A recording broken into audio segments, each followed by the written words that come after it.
말씀을 나누겠습니다. 제가 주중에 타지로 신방이 있어서 그렇게 나가게 됐습니다. 근데 느낀 게 참 요즘에 예전보다 자동화가 정말 잘 된 것 같아요. 사실은 좀 옛날 이야기를 하면 저는 이제 초등학교 때 버스를 탈 때 여러분들은 버스 탈 때 뭐를 냈나요? 버스에? 카드 냈나요? 저는 종이로 된 버스 버스 뭐라 해야 되지? 입장권이라 해야 되나? 뭐 탑승권 그거를 딱 냈거든요. 그래서 여러분 좀 머리 잔머리 굴리는 애들은 그 종이를 반으로 잘라가지고 이 기사 아저씨가 안 볼 때 딱 반만 넣고 반은 또 챙겨놨다가 나 다음에 탈 때 또 내고 막 그랬던 기억이 있습니다. 여러분들이 그런데 요즘은 그쵸 자동화가 돼서 여러분들이 외국인들이 한국에 왔을 때 놀라는 게 너무나 이 자동화가 잘 된 시스템이 너무나 좋다라고 합니다. 버스도 그렇고 지하철도 그렇고 환승도 되고 너무나 편하지 않습니까? 저도 이번 주에 이제 타지로 신방 갈 때 제 차에는 이제 제 개인 차에는 하이패스가 달려 있거든요. 그래서 이 톨게이트를 지날 때 이렇게 별다른 수고로움 없이 지나갑니다. 근데 제가 교회 차를 타고 이제 타지로 신방 갔는데 하이패스가 고장 났던 거예요. 그래서 이제 톨게이트를 지나는데 여러분 종이를 뽑아서 또 종이로 내고 돈을 내고 그런 번거로움이 있었습니다. 근데 하이패스 정말 편하죠, 그죠? 자동화 시스템 아닙니까?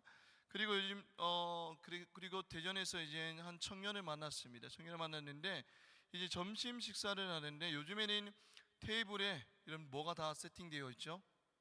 어떤 주문 시스템입니까? 태블릿으로 다 주문할 수가 있잖아요, 그죠? 요즘에는 다 그렇게 점점 바뀌어가고 있는 것 같아요. 그래서 태블릿으로 주문하고 태블릿으로 결제하는 그런 편하게 먹었던 기억이 납니다. 그리고 또 요즘에는 서빙 또 누가 하죠? 로봇이 하지 않습니까? 이렇게 시키면 로봇이 와서 이렇게 주고 가는 그런 시스템입니다. 여러분 그래서 요즘에는 일자리가 조금씩 사라지고 있죠. 그죠? 그래서 요즘에는 또 인공지능의 발전으로 인해서 많은 직업이 사라질 것이라는 전망이 있습니다. 그래서 여러분들이 향후 수년간에 수많은 직업군이 AI와 자동화의 영향을 받을 것이라는 전망이 있습니다. 여러분들 과거에는 평생 직장이라는 개념이 있었죠, 그죠? 여기 들어가면 평생 편하게 먹고 살 수 있다라는 개념이 있었지만 여러분들 이젠 평생 직업조차 보장되지 않는 그런 시대 가운데 우리는 살아가고 있습니다. 제가 이제 곧 이제 핸드폰을 바꿉니다. 제 폰이 뭐라고요? 갤럭시 20인데 여러분 이게 한 6년 전에 나왔던 것 같습니다. 근데 6년 전만 해도 이게 최신 폰이었고 가장 좋은 기술이 담긴 폰이었지만 지금은 어떻죠? 구닥다리 폰 아닙니까? 여러분들이 오늘 최고의 기술도 몇 년 후에는 어떻게 되죠?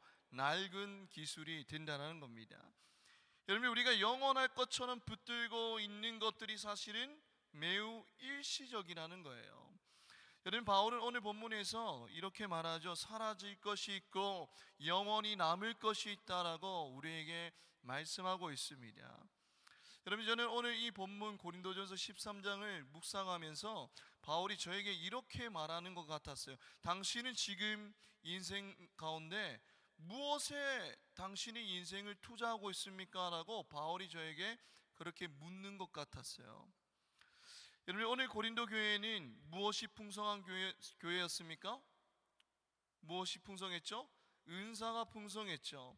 근데 그 풍성함이 축복이 되어야 되는데 축복이 아니라 문제가 되었습니다. 방언한 사람들이 자랑하기 시작했고 예언하는 사람들이 자랑하기 시작했고 지식 있는 사람들이 자랑하기 시작했습니다.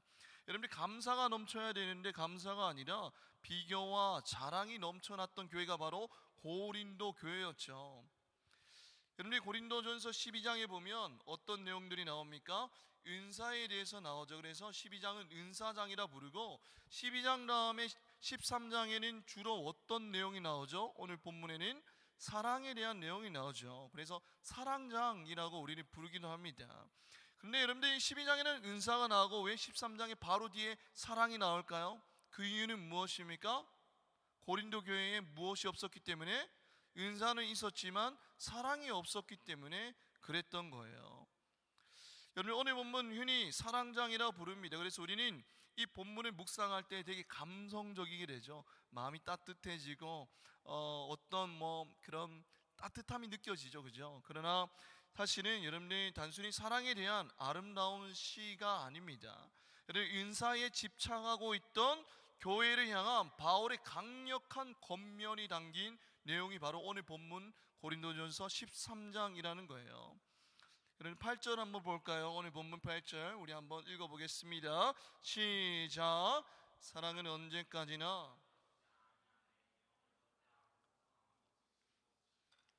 네, 사랑은 언제까지나 어떻게 된다고요? 떨어지지 아니하되라고 합니다. 여러분 여기서 떨어지다 이 헬라어는 ekpipto입니다. ekpipto. 여러분 이 ekpipto의 뜻이 무엇일까요? 중단하다, 끝나다라는 의미가 담겨져 있어요. 그러면 사랑은 언제까지나 떨어지지 아니하되를 여러분 다시 여러분들 직역하면 어떤 뜻이 되죠? 사랑은 결코 끝나지 않는다라는 의미예요. 사랑은 결코 끝나지 않는다. 사랑은 결코 사라지지 않는다라는 의미예요. 그런데 여러분들 자 볼게요. 오늘 본문에 보면 떨어지지 아니하되라고 나와 있지만 그 반대 표현도 같이 나와 있어요. 여러분 떨어지지 아니하되의 반대 표현은 뭐가 있죠? 애언도 패하고 방언도 그치고 지식도 패하리라라고 그렇게 하고 있죠. 패하고 그치고 패하리라라고 말씀하고 있습니다. 그런데 무엇이 패한다고요? 애언과 방언과 지식이 패하고 그친다라고 말씀하고 있는 거예요. 여러분 즉 이게 쉽게 말하면 고린도 교인들이 자랑하던 그 은사들이 결국에는 어떻게 될 거라는 말이에요? 사라질 것이라는 말입니다. 왜 그럴까요? 그들이 자랑하는 그 은사가 왜 사라질까요? 여러분 은사는 목적이 아니라 뭐예요?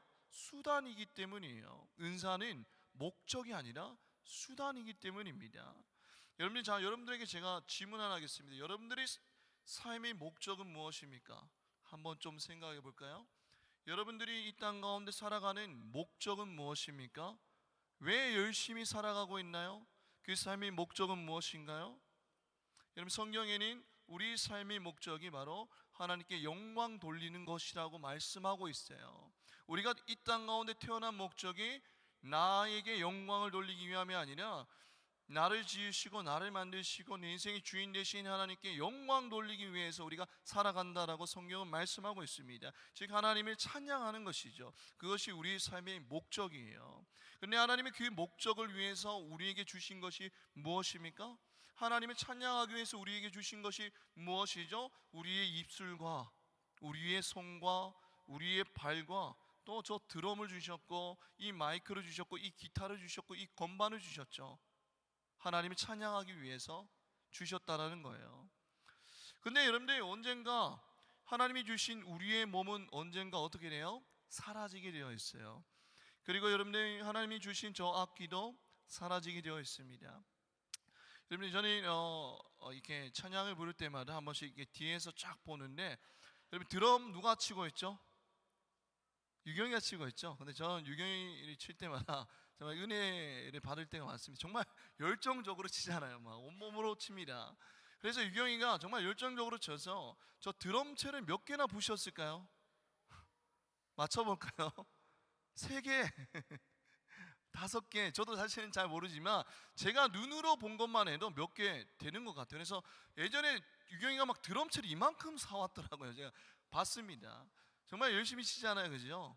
저 드럼체 견고한 것 같지만 결국에는 저 드럼체도 사라지잖아요, 그죠? 부셔지고 사라집니다. 여러분들 우리가 어두운 밤에 걸어갈 때 여러분들 가로등이 없으면 우리에게 필요한 것은 무엇입니까? 손전등이 필요하죠. 그런데 여러분들 해가 뜨면 손전등은 필요 없게 됩니다.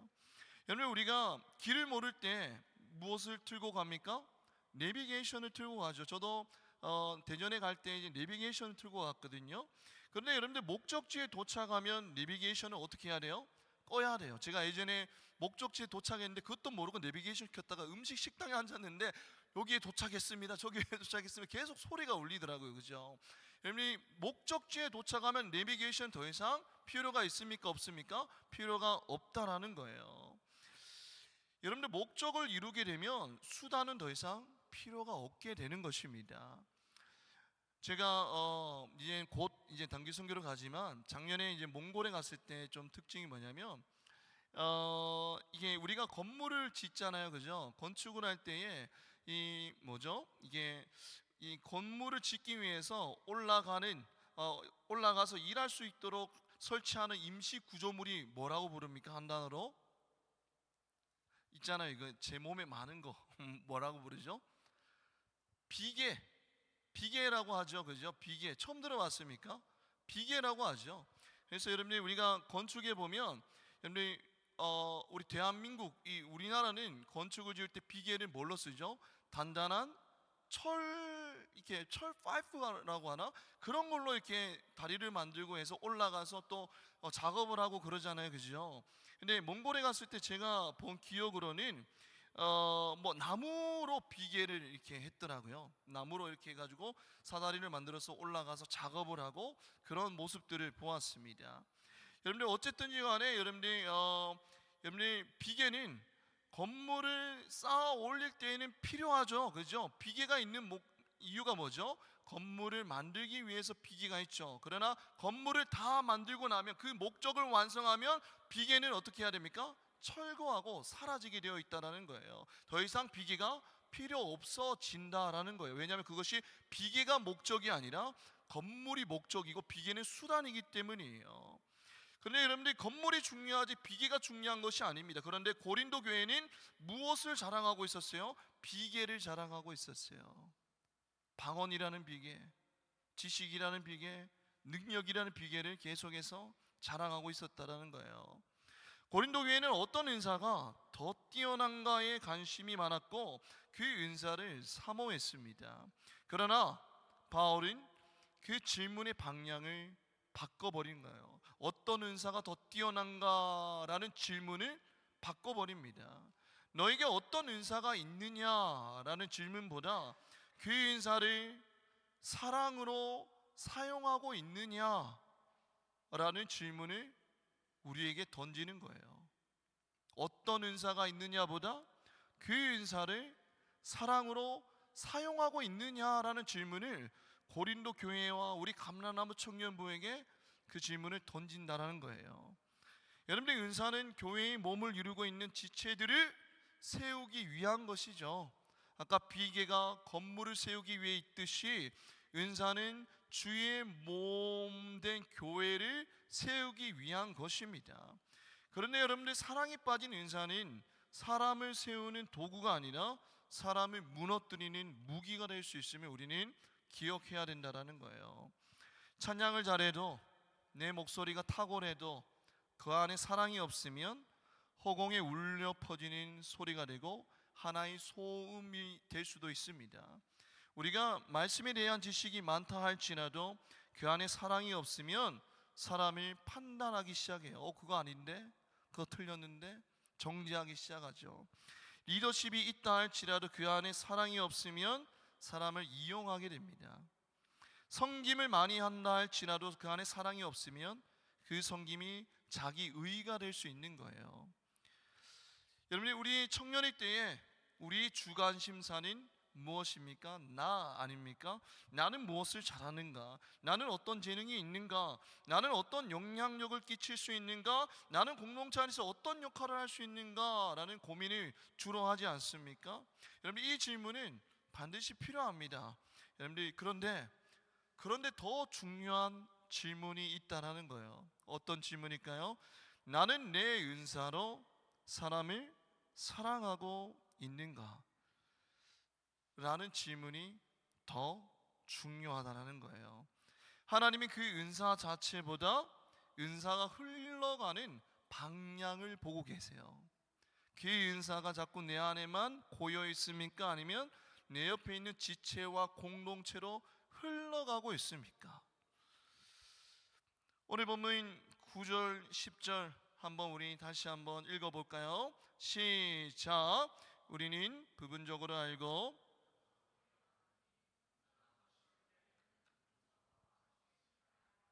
아멘. 여러분들 우리는 어떻게 안다고요? 부분적으로 안다라고 합니다.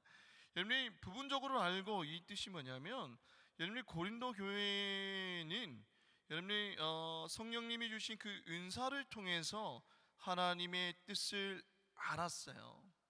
그런데 그 은사를 통해서 하나님을 이해하는 것은 아주 제한적이었습니다. 아주 부분적이었다라는 거예요.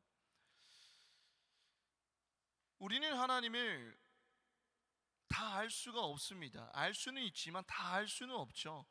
여러분, 하나님이 허락하시고 보여주신 만큼만 우리는 볼 수 있다는 거예요. 여러분이 계시라고 하죠. 하나님이 우리에게 계시하셨다라고 하는데 그 계시의 뜻이 뭐죠? 열어 보이다라는 뜻이죠. 하나님이 우리에게 열어 보인 것만큼만 우리는 볼 수 있고 이해할 수 있는 거예요.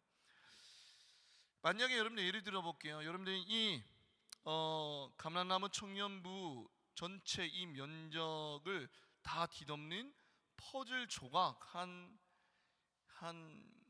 5억 개가 있다라고 생각해 봅시다. 조그만 퍼즐 조각 5억 개가 있어요. 그리고 여러분들에게 미션이 주어집니다. 여러분들 이 퍼즐을 스스로 혼자 다 맞춰 보십시오.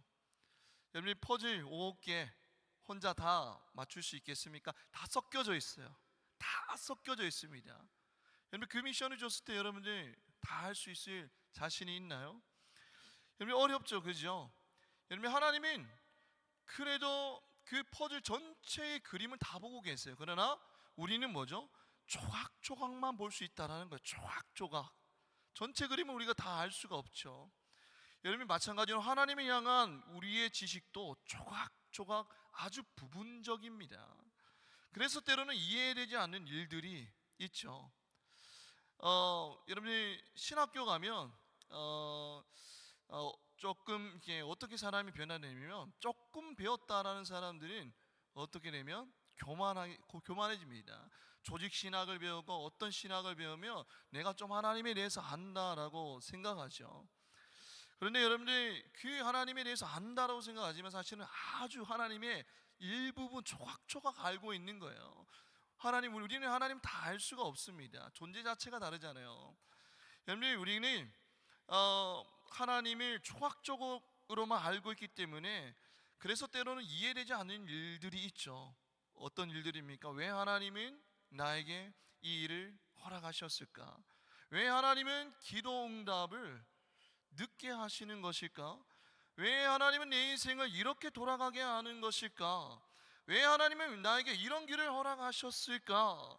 왜 하나님은 그 사람을 나에게 보내주셨을까? 왜 그 실패를 경험하게 하셨을까? 우리는 다 알 수가 없어요. 우리는 다 알 수가 없습니다. 그래서 저도 신방할 때 때로는 청년들이 고민을 주면 이것이 하나님 뜻이야 라고 저는 그렇게 직접적으로 말을 못하겠어요. 왜냐하면 저는 하나님 뜻을 다 알 수가 없거든요. 여러분 오늘날 사람들은 많은 정보를 가지고 있습니다. 검색하면 뭐가 나와요? 답이 나오죠. 여러분 요즘에는 AI가 답을 바로바로 주지 않습니까? 그러나 여러분 정보가 많아졌다고 할지라도 인생의 답을 우리가 아는 것은 아니에요. 정보가 많아졌지만 우리의 인생의 답을 아는 것은 아닙니다. 인간은 여전히 제한적이에요. 부분만 볼 수 있는 존재입니다. 그러나 바울은 10절에서 이렇게 말하죠. 뭐라고 말하고 있습니까?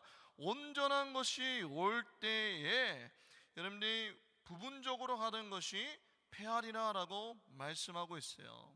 여러분들 온전한 것이 올 때에 부분적으로 알던 것이 패한다. 여러분들 온전한 것이 온다는 것은 무엇을 의미하죠? 온전한 것이 올 때 이것은 뭐냐면 여러분들 주님이 뭐라고 약속하셨죠? 우리에게 부활하고 승천하실 때에 다시 이 땅 가운데 오신다라고 약속하셨잖아요. 그 주님이 이 땅 가운데 다시 재림하시고 그때 뭐가 완성되죠? 하나님의 나라가 완성될 때에 우리가 어떤 일들이 일어납니까? 부분적으로 알던 것이 온전하게 드러날 것이라고 말씀하고 있는 거예요. 그때 그래서 내 삶 가운데 실패가 있었구나. 그때 그래서 하나님이 나를 기다리게 하셨구나. 광야 가운데서 너무나 외롭고 힘들고 눈물 나는 하루하루였지만 그렇기 때문에 하나님이 그 광야에서 나를 기다리게 하셨구나. 깨닫게 된다는 거예요. 아, 그래서 그때의 기도의 눈물이 필요했구나. 부분적으로 알던 것이 온전히 알게 되는 은혜가 있다라는 거예요. 은사를 통해서 부분적으로만 알던 것들이, 알았던 하나님에 대한 퍼즐들이, 조각들이 맞춰지기 시작합니다. 이해가 되지 않았던 내 인생이 나는 퍼즐이, 조각이 맞춰지기 시작해요. 언제요? 온전한 것이 올 때에, 그때라는 거예요. 지금은 조각이죠. 그날에는 그림 전체를 보게 될 거예요. 그리고 하나님을 찬양하게 될 것입니다. 여러분이 그날이 오면 지금 우리에게 필요했던 은사들은 필요할까요? 필요하지 않을까요? 더 이상 필요하지 않게 된다는 거예요. 우리가 하나님이 임재 가운데 온전히 서게 되는 그날에는 이러한 도구들, 은사라는 도구들은 그 역할을 마치게 된다는 거예요. 그래서 은사는 영원하지 않는다라고 지금 바울이 계속해서 말하고 있는 겁니다. 11절 말씀 한번 읽어볼까요? 11절 읽겠습니다. 시작.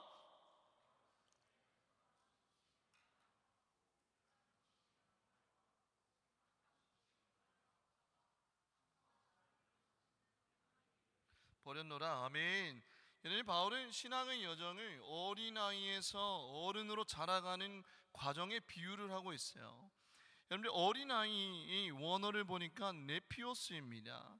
근데 이 네피오스는 뭐냐면 단순히 나이가 적은 어린아이가 아니라 아직 성숙하지 않는 상태를 말하는 거예요. 단순히 그냥 나이가 어린 것이 아니라 성숙하지 않는 상태입니다. 여러분, 자 볼게요. 어린아이답게 말하고 생각하는 것은 사실 정상이에요. 여러분, 어린아이가 애늙은이처럼 행동하면 그것은 비정상이죠. 예를 들어서 초등학교 1학년이 있어요. 그런데 갑자기 초등학교 1학년이 깨달음이 있습니다. 부모님에게 내가 효도를 해야 되겠다라는 깨달음이 있어서 어느 날 1학년이 갑자기 밖에 나가서 알바를 뛰기 시작해요. 부모님께 효도하기 위해서. 그러면 여러분, 그거 정상이에요, 비정상이에요? 여러분, 어떻게 보면 비정상이죠, 그죠? 어린아이는 떼쓰고 부모님께 쪼르고, 이게 정상 아닙니까? 여러분, 어린아이는 어린아이답게 생각하고 행동하는 게 정상이지만 문제는 어린 상태에 계속 머무르는 것이 문제라는 거예요. 성인이 되었는데도 계속 어린아이 수준에 머문다면 그것은 문제가 있다는 거예요. 어른아이죠. 여러분, 고린도 교회는 은사를 지나치게 붙들고 있었다는 거예요. 마치 초등학생이 글쓰기 교재를 끌어안고 사는 것과도 같아요. 물론 여러분들이 초등학생들 볼게요. 자, 초등학생들이 글자 쓰기 하죠. 저도 초등학교 때에 글자 쓰기를 이렇게 했습니다. 노트가 있고 이렇게 글자 따라 쓰는 거 있잖아요, 그죠? 따라 쓰고 깨끗하게 이렇게 올바르게 쓰는 거. 그러나 저는 항상 나머지 반은 했습니다. 글자를 되게 못 써가지고 항상 수업 끝나고 선생님이 불러가지고 나머지 그렇게 저는 수업을 했었거든요. 지금도 악필입니다. 제 글자를 보면 정말 악필이거든요. 여러분, 초등학생들이 글자 쓰는 거 여러분들 정상이죠, 그죠? 그런데 여러분, 문제는 성인이 된 후에 여러분들 그 글자 쓰기를, 책을 끌어안고 살면 그것은 문제가 된다는 거예요. 성인이 된 후에는 더 큰 목적을 보게 되고 글쓰기 교재에 더 이상 집착하지 않죠, 그죠?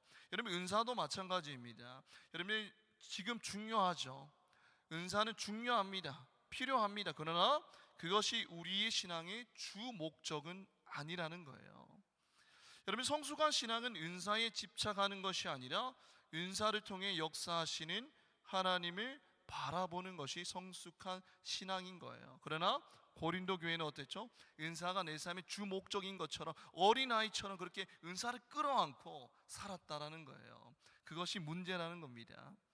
12절 말씀 한번 읽어볼까요? 12절 시작. 우리가 지금은 거울로 보는 것 같이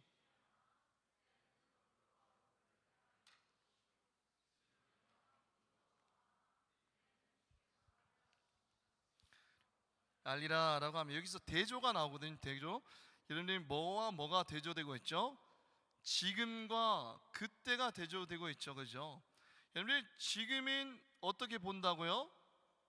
지금은 어떻게 봅니까? 거울로 보는 것 같이 힘이 하나라고 말씀하고 있지만, 그때는 여러분들 어떻게 본다고요? 얼굴과 얼굴을 대하여 볼 것이다 라고 대조가 나옵니다. 여러분, 지금이 당시가 어떤 당시죠? 여러분들, 당시에는 거울이 있었는데 그 거울은 지금과 같은 그런 여러분들 거울이 아니라 어떤 거울이었습니까? 청동 거울이었어요. 청동 거울. 여러분, 청동에 광을 낸 거울이었습니다. 여러분들, 고린도는 당시에 청동 거울 생산지로 유명했어요. 고린도 지역에서 생산되는 어떻게 보면 특산물이라 해야 되나, 하여튼 뭐 그런 것이었습니다. 그러나 고대 거울은 어땠어요? 오늘날 거울처럼 선명하지가 않았어요. 그래서 희미하게만 볼 수 있었다라는 거예요. 여러분, 바울은 지금 우리의 신앙이 그렇다라는 것입니다. 우리는 여러분들 성경을 통해서 하나님을 알고, 설교를 통해서 하나님에 대해서 알고, 성령의 조명하심을 통해서 하나님을 이해하지만 여전히 하나님에 대해서 제한된 인식 안에 있다라는 거예요.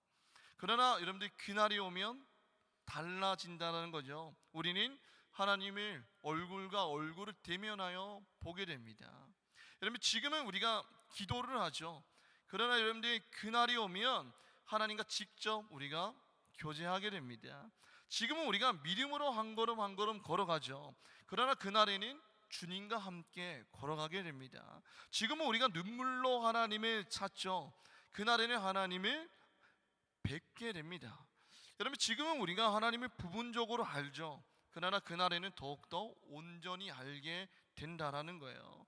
지금은 이해되지 않는 그 눈물들이 그날에는 찬양이 될 것입니다.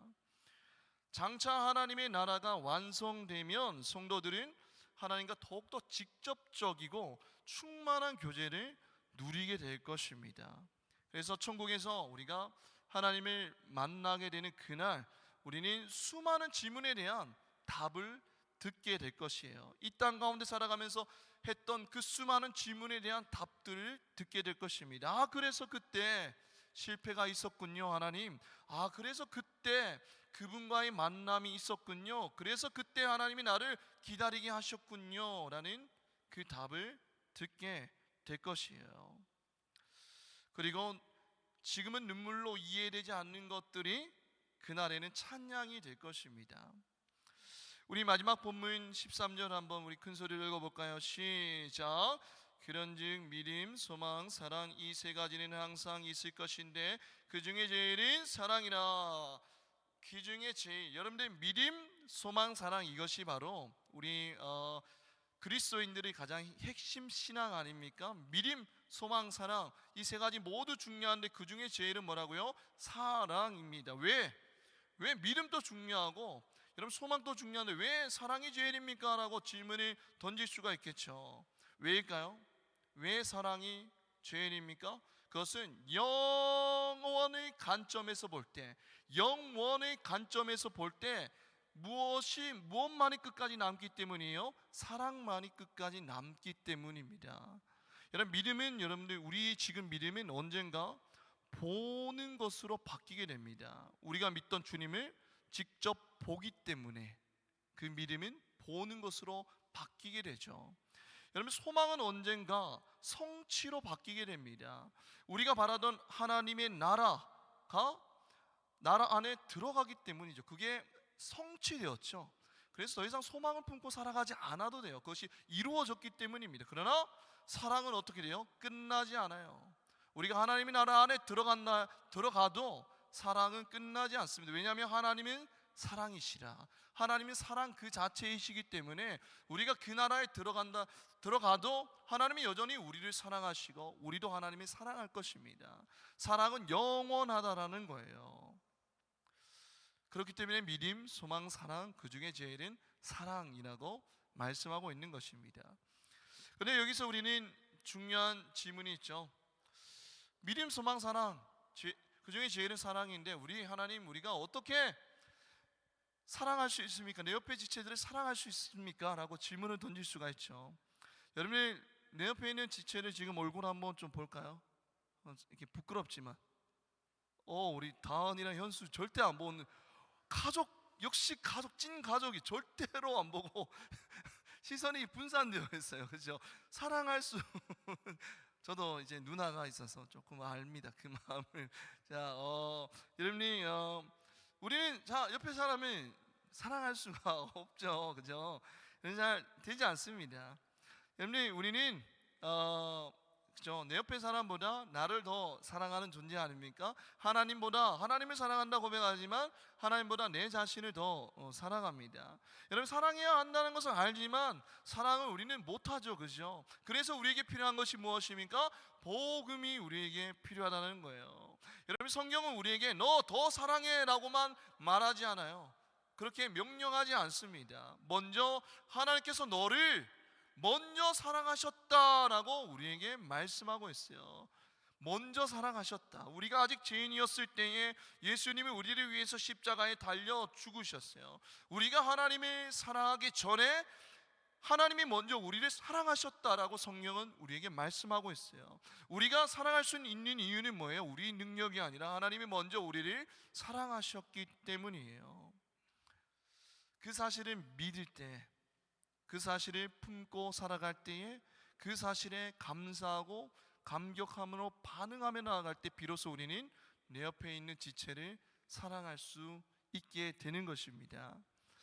여러분, 이제 말씀을 맺겠습니다. 여러분들이 20년 뒤에 여러분들의 삶을 좀 돌아볼까요?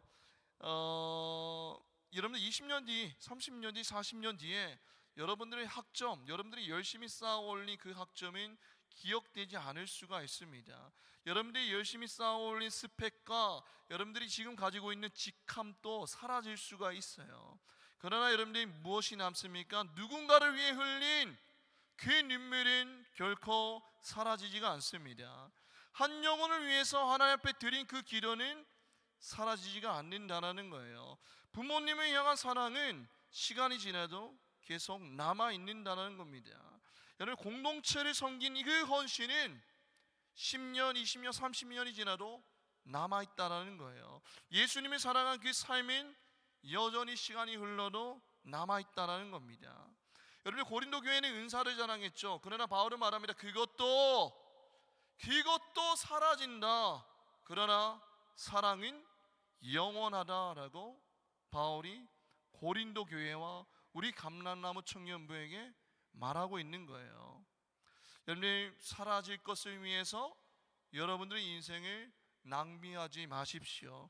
영원히 남을 것을 위해서 살아가는 주의 청년들이 되기를 소망합니다. 하나님을 사랑하시고 사람을 사랑하시고 복음을 사랑하십시오. 왜냐하면 우리가 마지막 날 하나님 앞에 섰을 때에 여러분들의 인생에 남아있을 가장 아름다운 것은 얼마나 내가 성공했냐가 아니라 얼마나 내가 가졌냐가 아니라 얼마나 사랑했는가이기 때문입니다. 우리 다 같이 찬양함으로 나아가겠습니다.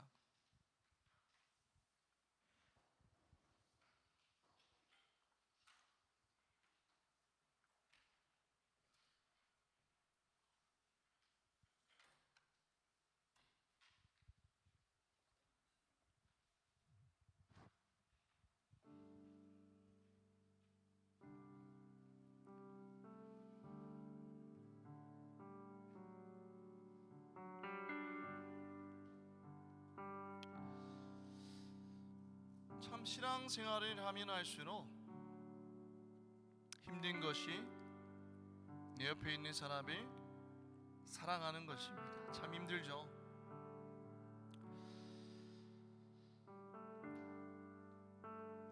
그렇기 때문에 하나님이 우리를 먼저 찾아오시고 사랑하셨습니다.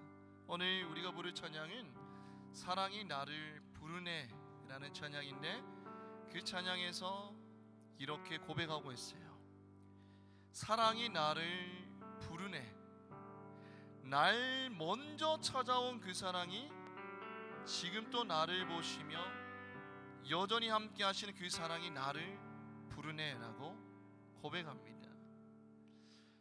먼저 찾아오신 하나님의 사랑이 있기 때문에 내가 비로소 내 옆에 있는 지체를 사랑할 수 있는 거예요.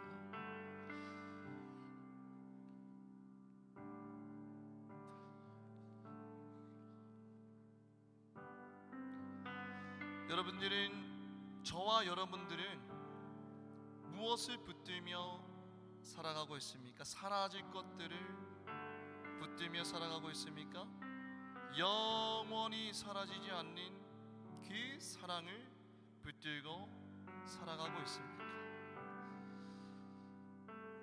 이 시간 우리 다 같이 오늘 말씀을 기억하면서 다 같이 사랑이 나를 부르네 찬양함으로 나아가겠습니다.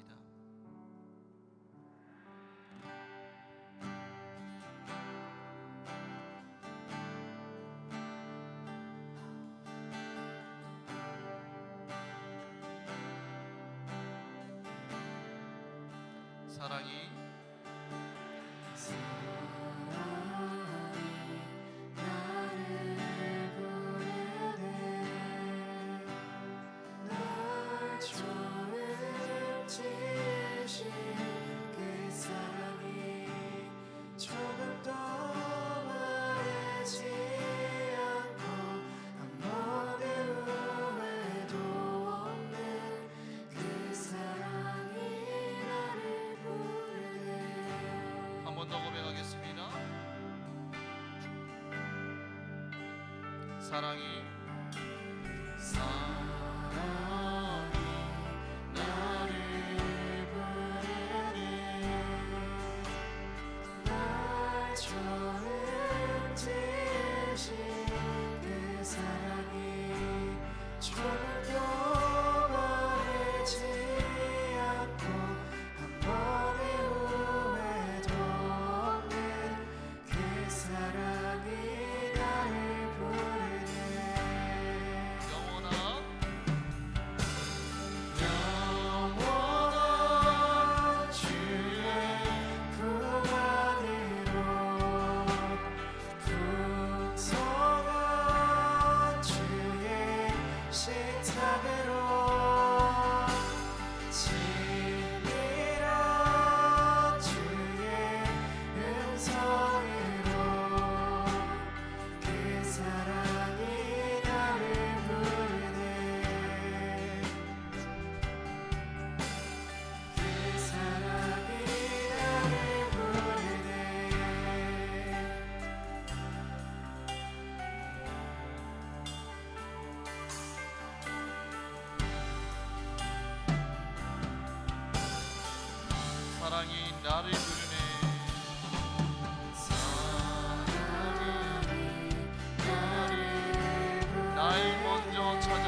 오늘 말씀을 통해 바울은 우리에게 매우 중요한 질문을 던집니다.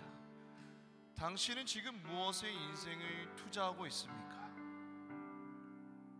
오늘 바울은 분명히 말합니다. 예언도 패하고 방언도 그치고 지식도 패하리라. 사람들이 그렇게 중요하게 여겼던 것들도 결국에는 사라진다는 겁니다. 우리가 붙들고 있는 성공도, 사람들의 인정도, 세상의 명예도 언젠가는 다 사라지게 된다는 거예요. 하지만 사랑은 다릅니다. 사랑은 결코 사라지지 않는다라고 말하는 거예요. 하나님이 사랑한 시간, 한 영혼을 위해 눈물 흘린 기도, 공동체를 섬긴 그 헌신, 예수님을 위해 살아낸 그 삶은 영원히 남는다라고 바울이 말하고 있는 것입니다. 여러분, 이 시간 우리 자신을 좀 돌아볼까요? 나는 지금 무엇을 위해 살아가고 있습니까? 나는 사라질 것들을 위해 살아가고 있지는 않습니까? 아니면 영원한 것들을 위해 달려가고 있습니까?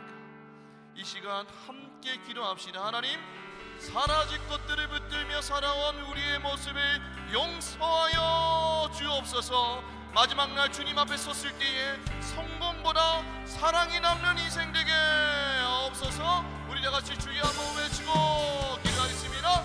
주여.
소망, 사랑, 이 세 가지는 항상 있을 것인데 그 중에 제일은 사랑이라.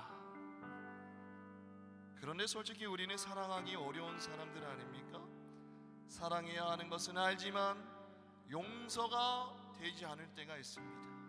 품어야 되는 것은 알겠는데 상처가 더 크게 느껴질 때가 있죠. 섬겨야 하는 것은 알지만 내가 먼저 인정받고 싶을 때가 있습니다. 그래서 성경은 단순히 더 사랑하라 라고만 말하지 않아요. 먼저 하나님께서 우리를 사랑하셨다라고 말씀하고 있습니다. 우리가 아직 죄인이었을 때에, 사랑할 능력이 없을 때에 예수님께서 우리를 위해 십자가에 달려 죽으셨어요. 우리가 하나님을 찾기 전에 하나님이 먼저 우리에게 찾아오셨고, 우리가 사랑할 수 없는 존재였을 때 먼저 사랑해 주셨습니다. 그래서 사랑은 노력이기 이전에 은혜라는 거예요. 하나님의 사랑을 경험한 사람만이 다른 사람을 사랑할 수 있습니다. 이 시간 우리 마지막으로 기도할 때 먼저 십자가의 사랑을 다시 경험하게 해달라고 기도합시다. 그리고 내 주변의 사람들을 사랑할 수 있는 마음을 달라고 기도합시다. 하나님, 먼저 나를 사랑하신 은혜를 잊지 않게 하옵소서. 십자가의 사랑을 다시 경험하게 하시고 굳어있는 나의 마음을 녹여 주옵소서. 네 인생에 남는 것이 성공이 아니라 사랑이 되게 하옵소서. 우리 마지막으로 주여 한번 외치고 기도하겠습니다. 주여.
하나님, 우리가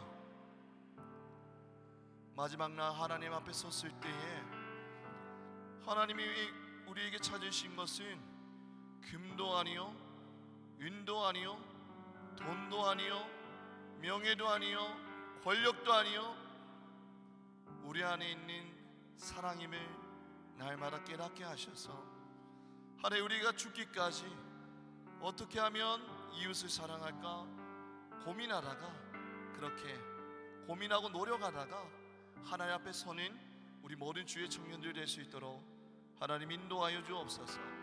하나님, 우리에게는 그런 능력이 없습니다. 그럴 때마다 나의 능력으로 사랑하려고 발버둥 치는 자들이 아니라 먼저 우리를 사랑하신 그 복음 안에 거하는 청년들 되게 하셔서 하나님이 임재를 충만하게 경험하고 하나님이 공급하시는 그 사랑으로 이웃을 사랑할 때에 가는 곳곳마다 하나님의 나라를 든든히 세워나가는 주의 청년들 될 수 있도록 하나님 인도하여 주옵소서. 사랑의 마시 우리 주 예수 그리스도 이름으로 기도드립니다. 아멘.